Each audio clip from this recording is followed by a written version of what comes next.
Welcome to the tea table. I am so happy you've joined me today. And we are going to celebrate another holiday. This is the month of celebrations, the month of March. Well, we're going to go far across the ocean to the land of Israel, and actually we're going to go to Shushan, where the Shushan Palace was. And it was King Xerxes, and he ruled all of the then known world. Very powerful king. And there's a tremendous book, a small book in the Bible called the Book of Esther. And it tells this wonderful story.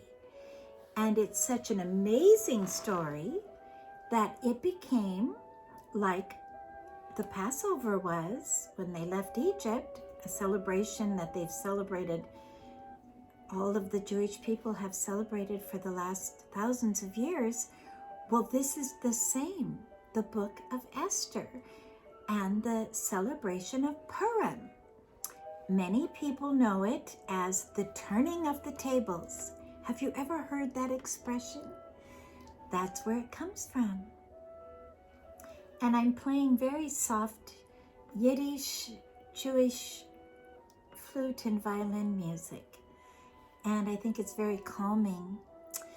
Well, I'm dressed a little bit like Esther. I don't have a real costume. It would be so fun. But I've put something together for you. The story goes, and I know that most of you know the story. Well, before we start, have you gotten your tea yet? Okay, I'm going to show you what I have for you today. And I feel this is a royal day to celebrate a royal tea. And so all of the china is white trimmed in gold, and it's very delicate. And I have selected actually 2 cups, one for you, and I'm going to give you my favorite because you're the guest. Isn't that the most beautiful little cup? It's so delicate. It has pinks and baby blues. It's very old cup. And this is your cup. And then I chose a little German cup that is also white with gold trim. And so I think I'm going to pour out in the special cup. This is so special. And you know, when we value things, they become special, don't they? And I am always taking just a little splash of milk.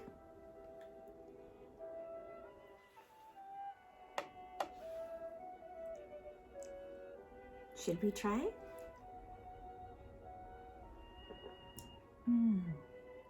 I'm sure Queen Esther had tea in the palace. The palace at Shushan had everything. Gold, jewels. The king was very, very rich.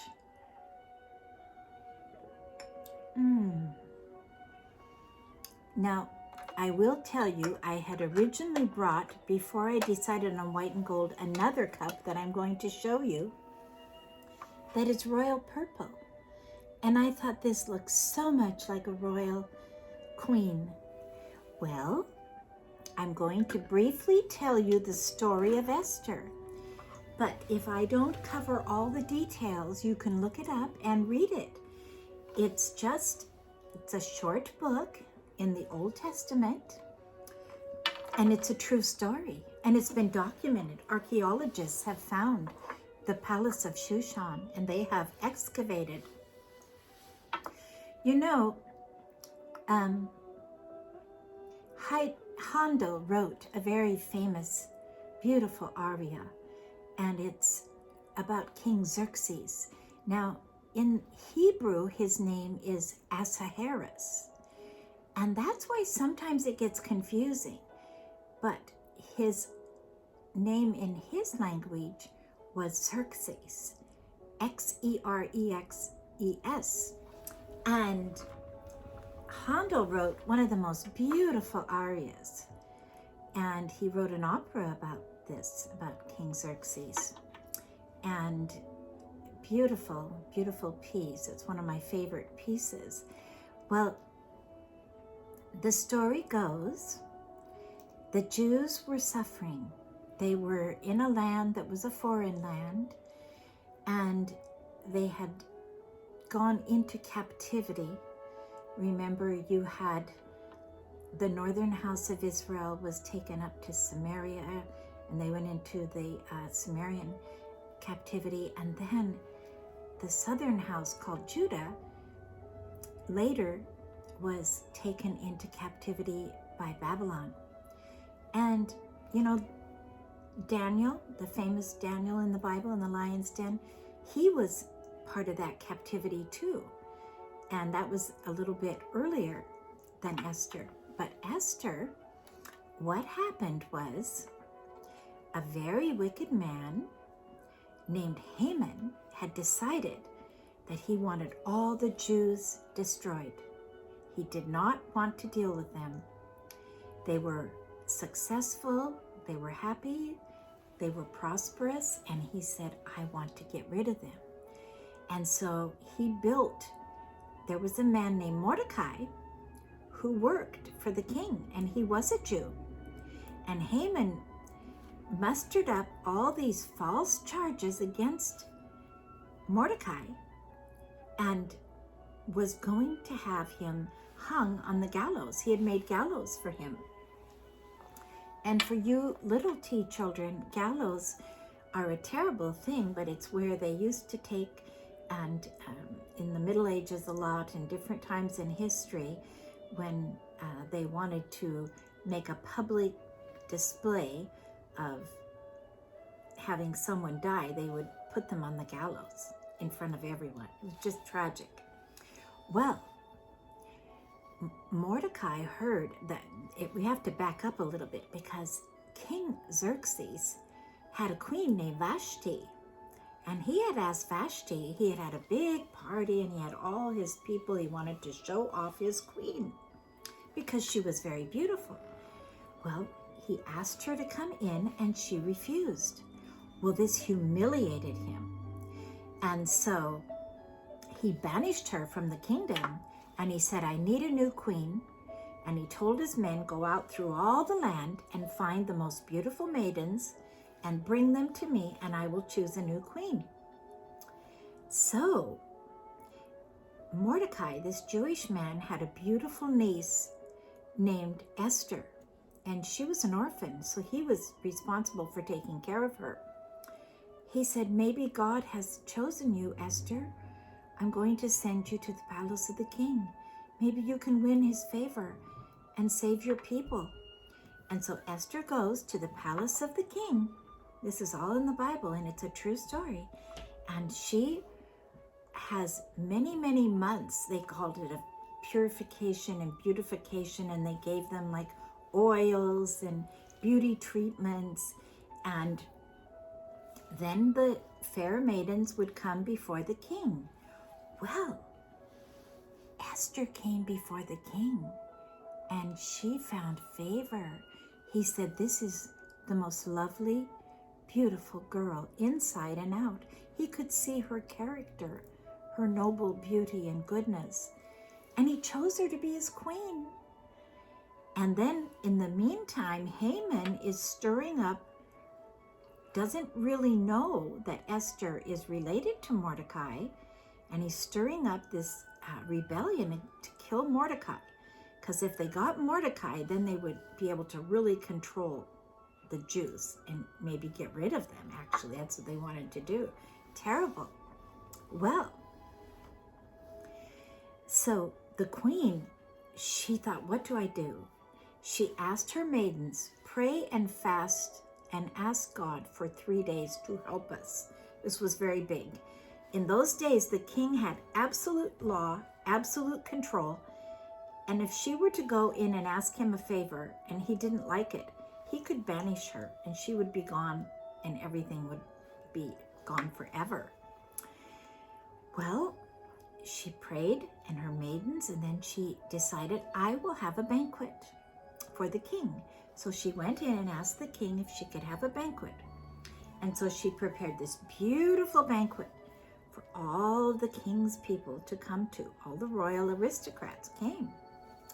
And then when she was in the banquet, he said, Queen Esther, you are so wonderful. What would you like? I will give you whatever you ask, up to half of the kingdom.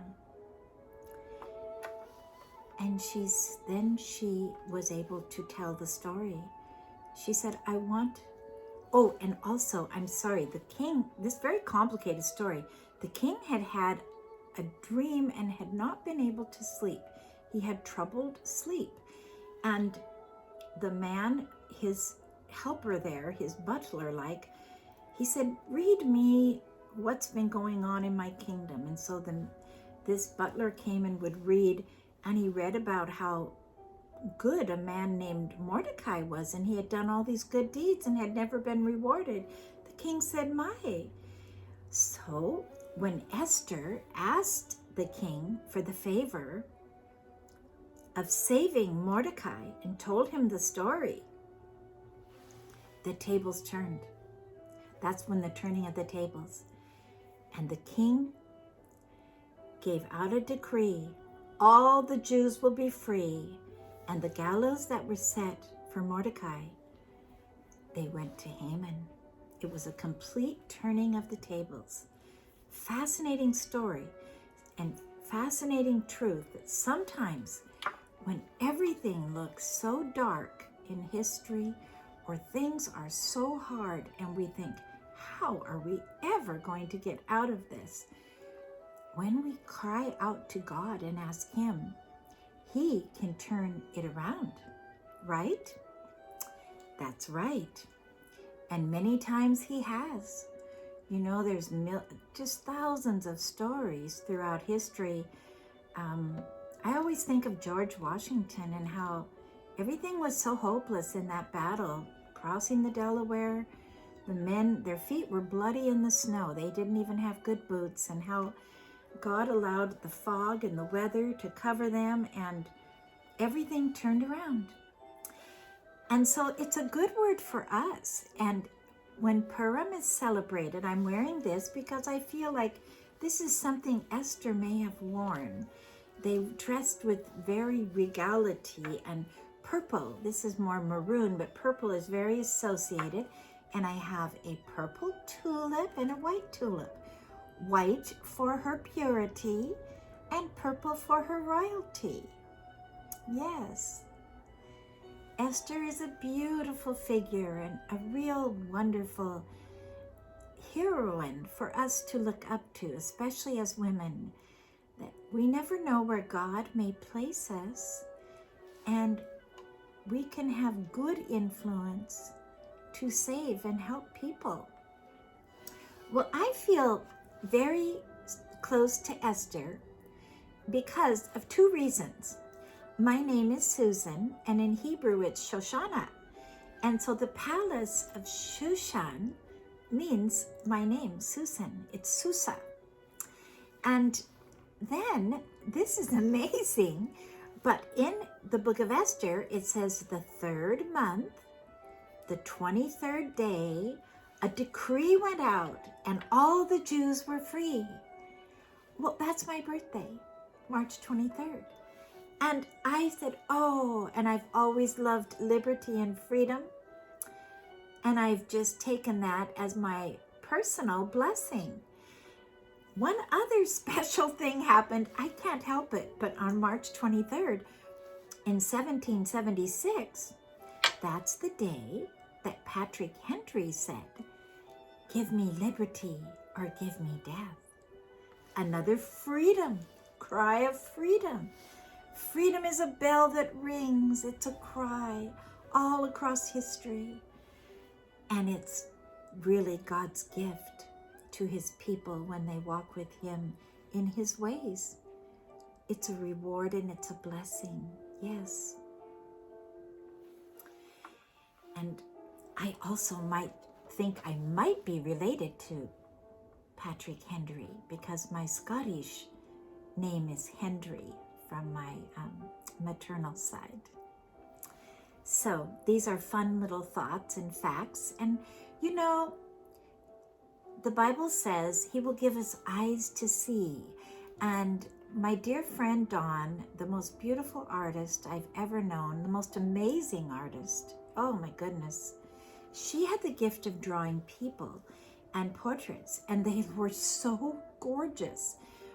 And she always told me an artist has an eye to see and a musician has an ear to hear. Isn't that good? Very, very good. Well, I didn't forget the treat, especially for my little tea kids. Now, this is what I would think Middle Eastern would be like. This very strawberries on top, and these are very hearty date and nut and all kinds of seed cookies on the left, the little ones, and the other ones are just very, very healthy. And you know, in the Bible they talk about dates and coconut and oils and mixtures, and these cookies just remind me of something from that period of time. They had really good food, you know, they were very healthy. When you go to the Middle East, any of the countries in the Middle East, oh my, you have more variety of fresh food at the market than any place in the world. I remember being in Greece and seeing dates and figs and things I had never even seen before, and all just in abundance. It's that sunshine with the misty rain that just comes up from the earth there, and oh my. So they had very, very good food and very nutritious food. And I think nutrition is very important, and our tea party should have something good and nutritious, right? Well, many years ago, I wrote a song and I called it the Ballad of Esther. And I am going to read you the words. It is actually also a nice poem. And I actually found this. This is my original piece of paper that I wrote my first poem. And this is years ago. And I sang it with my guitar. And I do have it recorded, and maybe I can find that recording and play it for you. The way my setup is here, it's not so easy for me to sing yet, but I'm working on that, okay? So here it goes. There was a maiden fair who lived at Shoshan, a Jewish maiden Esther. Her uncle Mordecai did bring Esther to the palace of the king.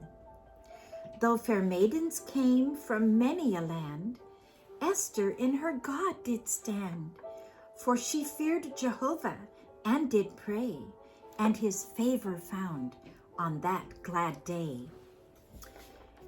For the king he found her fairest of all, and crowned her queen though a stranger. She remembered too she was a Jew, and her people were in danger.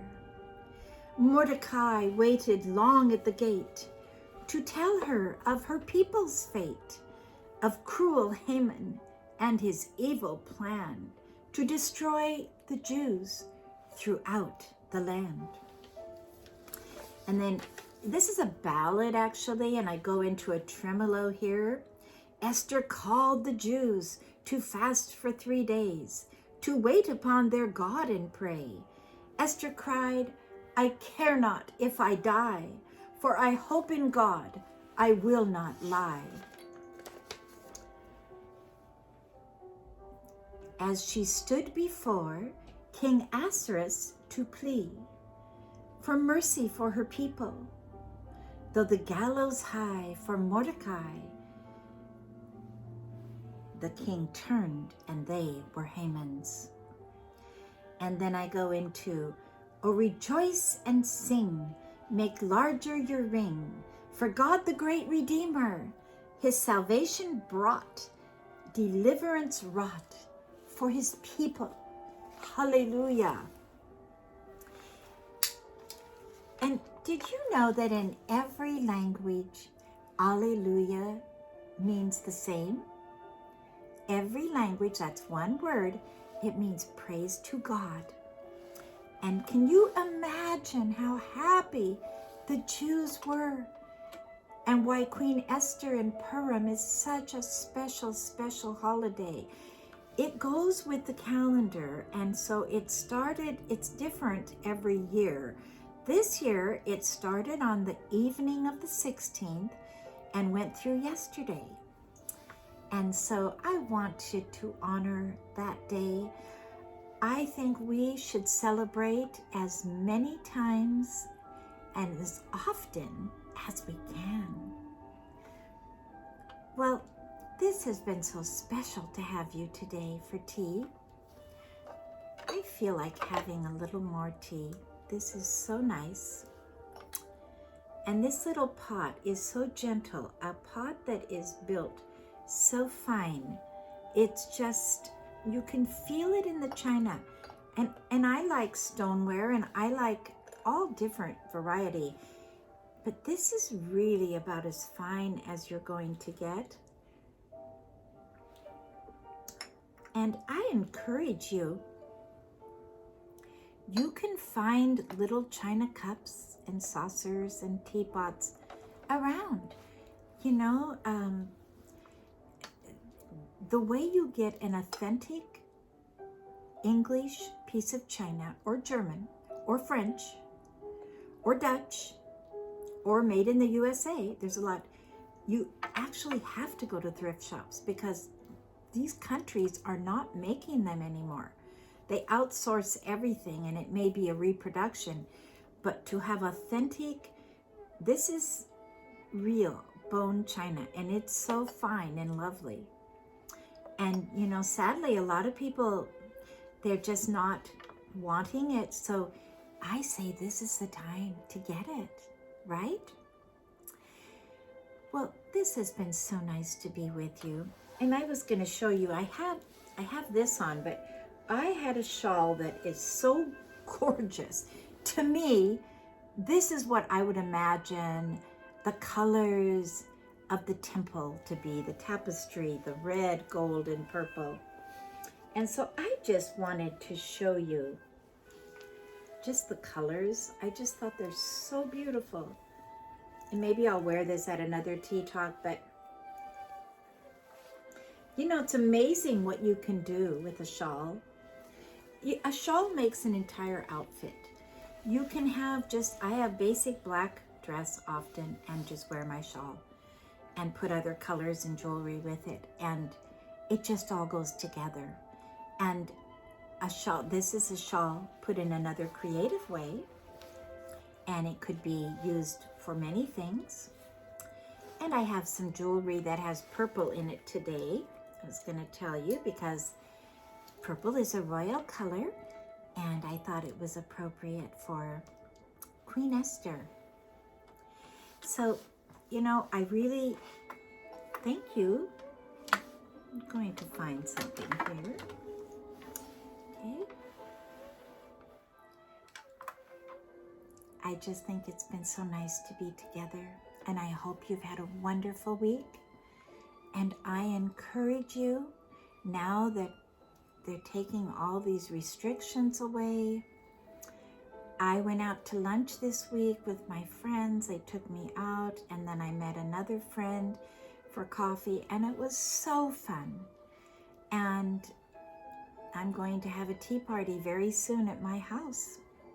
And I really encourage you to be as creative as you can.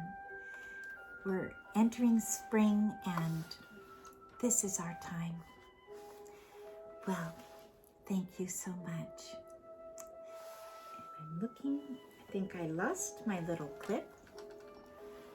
So I apologize, but I'm going to have to stand up. and